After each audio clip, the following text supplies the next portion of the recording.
Sensation, le MAG. Bonjour à tous, bienvenue sur Sensation. À Saint-Germain-en-Laye, la Maison de l'Europe des Yvelines a inauguré le 10 décembre 2021 le centre Europe Direct au sein de leurs locaux.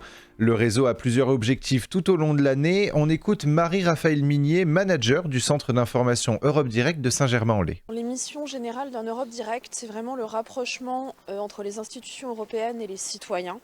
C'est-à-dire nous rendre disponibles pour donner de l'information, faire remonter de l'information auprès de la Commission européenne sur les sujets sensibles, intervenir dans les établissements scolaires, organiser des événements en présentiel ou en ligne.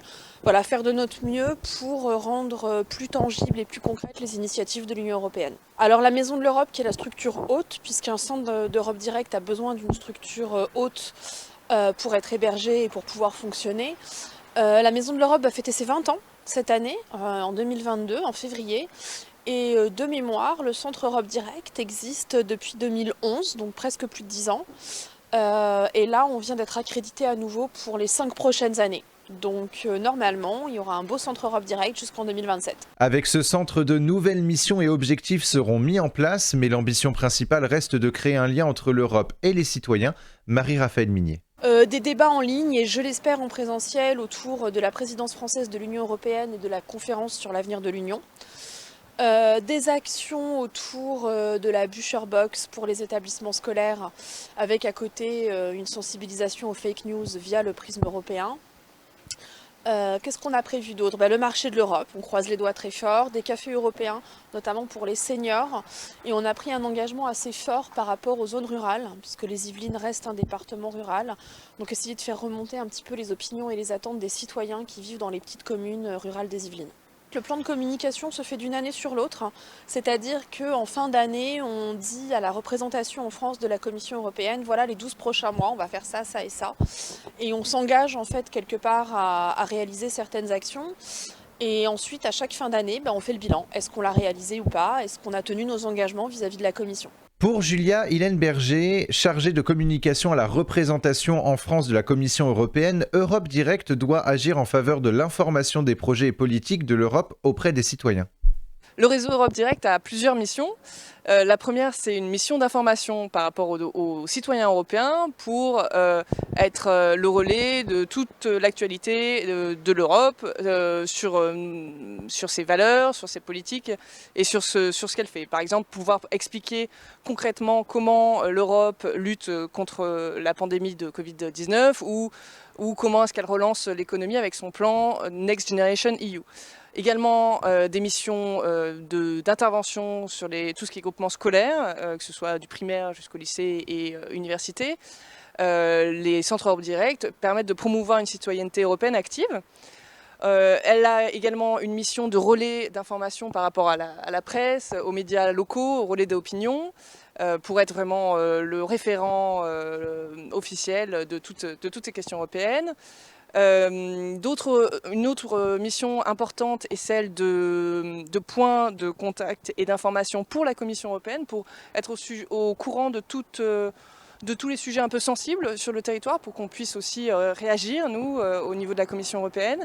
Et je finirai par cette mission de promotion de tous les relais officiels de la Commission européenne sur le terrain, à savoir les centres de documentation européenne qui se trouvent généralement dans les bibliothèques universitaires, également de notre réseau de Team Europe, qui sont des bénévoles, des volontaires, experts sur toutes les questions européennes. En France, 48 centres Europe Direct ont été ouverts afin de faciliter l'échange entre l'Europe et les citoyens. Julia Hillenberger. Alors le réseau Europe Direct, c'est plus de 400 centres Europe Direct partout en Europe.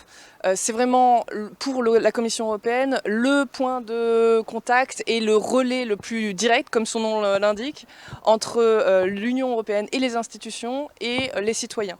Et en France, on peut en trouver 48 sur toute la France métropolitaine et Outre-mer. On a la chance cette année, avec le renouveau du mandat, d'avoir des nouveaux centres Europe Direct dans les Outre-mer, également en Corse. Malgré tout, l'Europe reste encore un sujet parfois inconnu par les citoyens. Manque d'informations, manque d'intérêt ou une politique et des idées parfois difficiles à comprendre. Les citoyens ont tendance à décrocher facilement et s'éloigner de l'Europe. Pour Mélissa Kennedy, responsable du Centre Europe Direct du Val d'Oise, l'information doit être un vecteur des actions et des possibilités qu'offre l'Europe aux citoyens et aux institutions. Nous, ce qu'on entend souvent, c'est que les gens ne sont pas informés. C'est déjà la base. Ils n'ont pas l'information sur l'Union européenne et quand on leur dit tout ce qui est possible de faire, ils sont toujours très surpris. Le quotidien, c'est de recevoir les professionnels qui ont des questions sur les financements européens, par exemple. Là, récemment, on a eu aussi des questions sur la présidence française de l'Union européenne. Ça va aussi consister à mettre des actualités sur les réseaux sociaux, tutorer nos services civiques. On a aussi une apprentie sur l'Europe.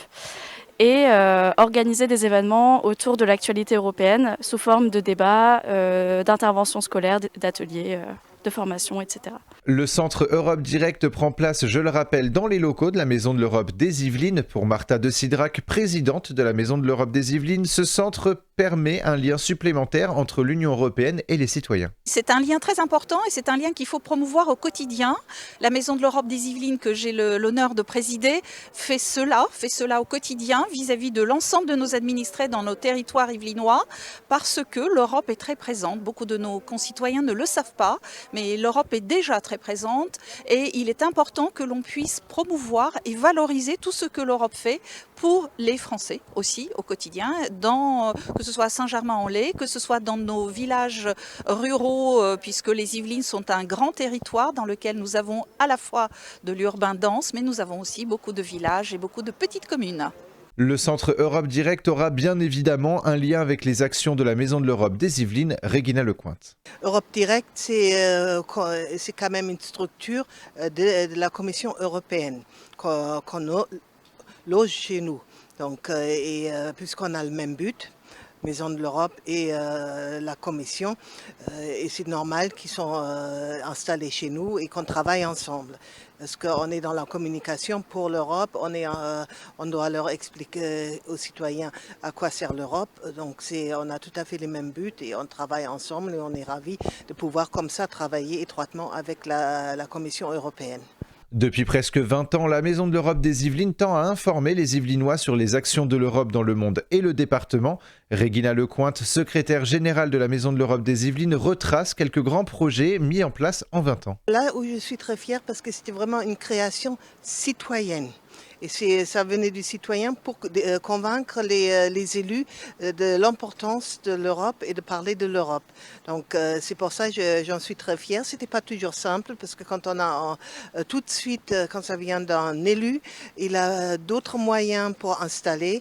Et nous, on s'est battu pour l'Europe et on a rencontré des élus vraiment très très européens qui nous ont qui nous ont aidés à bâtir cette maison et je leur suis très très reconnaissante parce que c'est quand même en travaillant ensemble, citoyens et élus, qu'on peut monter une maison pareille. Plus fier, il y a deux choses. C'est notre Parlement franco-germano-polonais des jeunes, où on a travaillé avec les jeunes sur qu'est-ce que c'est un Parlement, qu'est-ce que c'est une codécision, et de motiver nos jeunes pour s'engager pour l'Europe, de voir qu'au-delà de leur pays, il y a d'autres priorités qu'on peut en discuter et qu'on peut trouver un consensus. C'est ce qui est très important et ça, j'ai trouvé, et surtout, dans ce Parlement, on a vraiment mixé des jeunes des filières pro et des filières d'excellence. Et les jeunes des pros ont vu qu'eux aussi, ils peuvent présenter leurs propositions et ils sont écoutés. Et ça, c'est important que chaque citoyen peut dire, moi, on m'écoute. Je propose quelque chose et on m'écoute. Et l'autre projet dont je suis très fière, c'est notre bibliobox. Parce que c'est dans le développement durable, c'est comment on fait pour changer nos esprits, qu'on ne jette pas des choses, mais on peut les transformer, les recycler ou même upcycling, comme on dit, et c'est un des différents modèles de comment on peut faire vivre maintenant le développement durable et l'appliquer, et c'est très pratique. Et on travaille là-dessus avec les Allemands, et aussi les Allemands travaillent aussi avec les Polonais là-dessus. Donc c'est quelque chose qui fait un peu tache d'huile. Et ici à Saint-Germain, la Bibliobox est très très appréciée.